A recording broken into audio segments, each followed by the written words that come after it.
হয়, মোৰ ল'ৰাটো যক্ষ্মাৰ ওপৰত আক্ৰান্ত হৈছিলে আৰু মই চিকিৎসাৰ কাৰণে মই ডিব্ৰুগড় মেডিকেললৈ নিছিলোঁ। ডিব্ৰুগড় মেডিকেলৰ পৰা মোক FNAC টেষ্ট কৰাব আৰু মনটেক্স কৰাবৰ কাৰণে মোক এপ'লো হস্পিটেলতো দিছিলে। মনটেক্স টেক্স আৰু আপোনাৰ FNAC যেতিয়া কৰিছিলে তেতিয়া তাত যক্ষ্মা ৰোগৰ যি পজিটিভ ওলাইছিলে, তাৰপাছত মই চিকিৎসালয় ঘূৰি আহি ৰিপৰ্টসমূহ আমি ডিমু আদৰ্শ চিকিৎসালয়ত ইয়াত দিয়াৰ পাছত চিকিৎসকে মোক দৰৱ খাবলৈ দিছিলে মোৰ পুত্ৰক।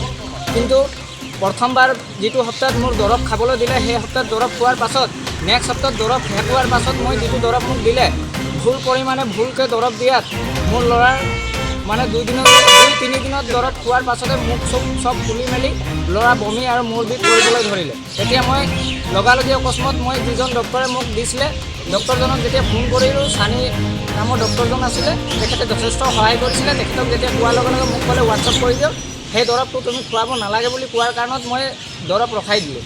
কিন্তু ভুল পৰিমাণে ইয়াত আদৰ্শ চিকিৎসালয়ত থকা চিকিৎসকসকলে জনা শুনা হোৱাৰ পাছতো এনেধৰণৰ ভুল কৰাৰ লগতে এজন শিশুটিক জীৱন মৃত্যুলৈ ঠেলি দিয়াৰ কথাটোত মই বহুত গভীৰ প্ৰকাশ কৰিছোঁ। গতিকে এনে যাতে আৰু চাহ বাগিচা অঞ্চলৰ মানুহবিলাকে একেবাৰে সহজ সৰল আৰু তেওঁলোকে নাজানে, গতিকে তেওঁলোকৰ ভৱিষ্যতৰ ওপৰত খেলিবলৈ কাৰণে মই তেওঁলোকক অনুৰোধ কৰিছোঁ যাতে আজি মোৰ ঘৰত আজি মোৰ ল'ৰাৰ কাৰণে তেনেকুৱা হৈছে আৰু যাতে ভৱিষ্যতে তেনেকুৱা নহয় বুলি মই সকলোকে আহ্বান জনাইছোঁ। ল'ৰাটো আজি আপোনালোকক মই ফটো দেখাব পাৰোঁ। তেওঁ দৰৱটো খোৱাৰ পাছত যিটো ৰিয়েকশ্যন হৈছে, একেবাৰে মুখখন ফুলি গৈছে। গতিকে সৰু ল'ৰাজনক মৃত্যুমুখলৈ ঠেলি দৰৱটো ক'ত দিছিলে? দৰৱটো আমাক ইয়াত দিছিলে, আদৰ্শ চিকিৎসালয়। কোনে দিছিলে? ইয়াৰ মেডিকেল ডিপাৰ্টমেণ্টৰ মানুহে দিছিলে। কি নাম সেইজন? নাম নাজানো মই।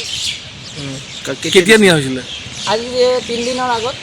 এতিয়া ডক্টৰে কি কৈছে বা ডিপাৰ্টমেণ্টে ডক্টৰে কৈছে এইটো দৰৱ খুৱাব নালাগে বুলি কৈছে। তাৰ ৰিয়েকশ্যন হৈছে, যিটো দৰৱ খুৱাব লাগে সেই দৰৱটো দিয়া নাই। আৰু যদি সেই দৰৱটো নাছিলে, ষ্টকত নাছিলে, তেতিয়াহ'লে আগতে আমাক অৱগত কৰাব লাগিছিলে এইটো দৰৱ নাই, আমি এতিয়া দিব নোৱাৰিম, তেতিয়া আমি দৰৱটো নোখোৱাকৈ থাকিব পাৰিলোহেঁতেন। কিন্তু তেনেকুৱা এতিয়া ল'ৰাটো কেনেকুৱা অৱস্থা আছে? এতিয়া ল'ৰাটোৰ মুখটো ফুলি গৈছে, বমি কৰিছে আৰু মূৰ বিষ আছে এতিয়া।